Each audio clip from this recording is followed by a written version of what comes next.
Bonsoir à tous, nous sommes le mardi 30 juillet 2024.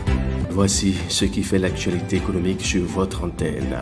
Madagascar a notifié le 18 juillet dernier au comité des sauvegardes de l'Organisation mondiale du commerce qu'il avait ouvert à cette même date une enquête en matière de sauvegarde visant certaines catégories d'huiles végétales comestibles. Cette procédure vise à déterminer si l'accroissement des importations d'un produit cause ou menace de cancer, un dommage grave ou une branche de production nationale.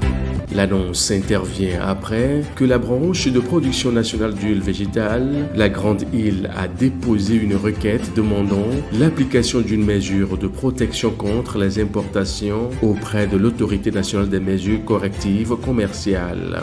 Pour justifier sa démarche, la partie malgache indique que la part de marché des importations d'huile comestible aurait augmenté de 13 points d'indice en 2023 alors que celle de fournisseurs locaux aurait diminué de 15 points d'indice au cours de la même année. Les principaux fournisseurs étrangers d'huile comestible mis en cause sont l'Argentine, l'Égypte et la Malaisie.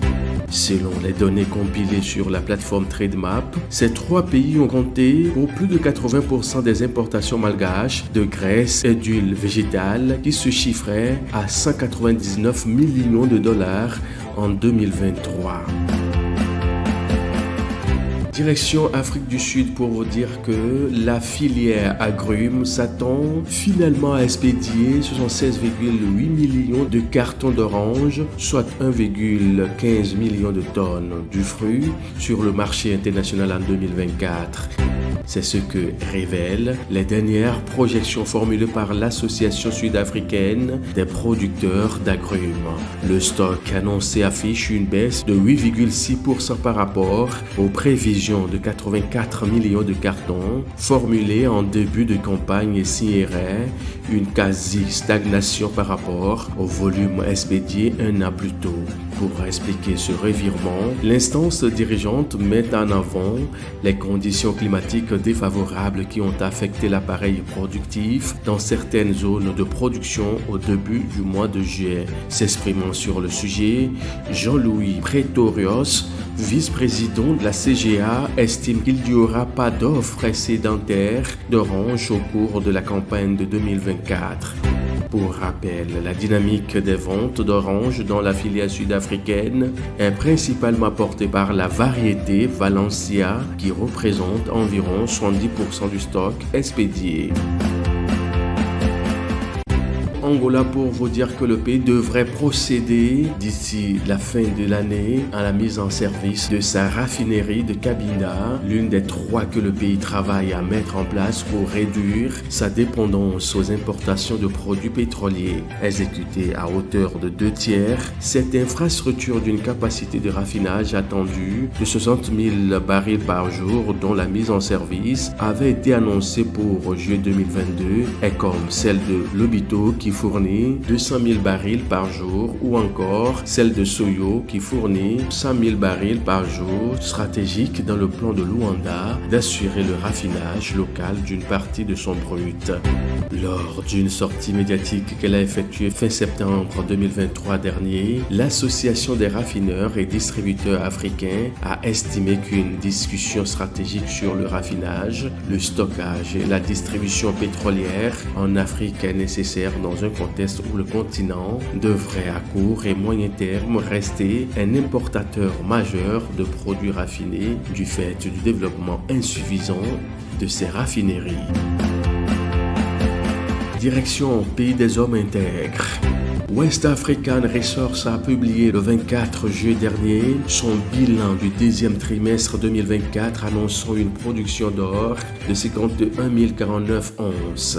La compagnie active sur la mine d'or de Sambrado au Burkina Faso se rapproche ainsi un peu plus de son objectif de produire 190 à 210 000 onces en 2024, soit 5,95 tonnes d'or au plus. Pour le premier trimestre 2024, 2024, la production de la mine totalise 107 644 onces en légère baisse par rapport aux 113 009 onces du premier trimestre 2023, alors que les ventes d'or ont aussi diminué de 6% glissement annuel pour s'établir à 101 954 onces. Il faut noter que la hausse du prix de l'or depuis le début de l'année a permis de plus de compenser l'éventuel impact sur les revenus. Selon les données West African Resources a en effet généré 224,19 millions de dollars de revenus au premier semestre 2024 contre 208,66 millions de dollars il y a un an. Pour rappel, Sambrado est l'une des plus grandes mines du Burkina Faso avec environ 227 000 onces livrées en 2023. Le projet de West African Resources a représenté 11% de la production nationale d'or au Burkina cette année.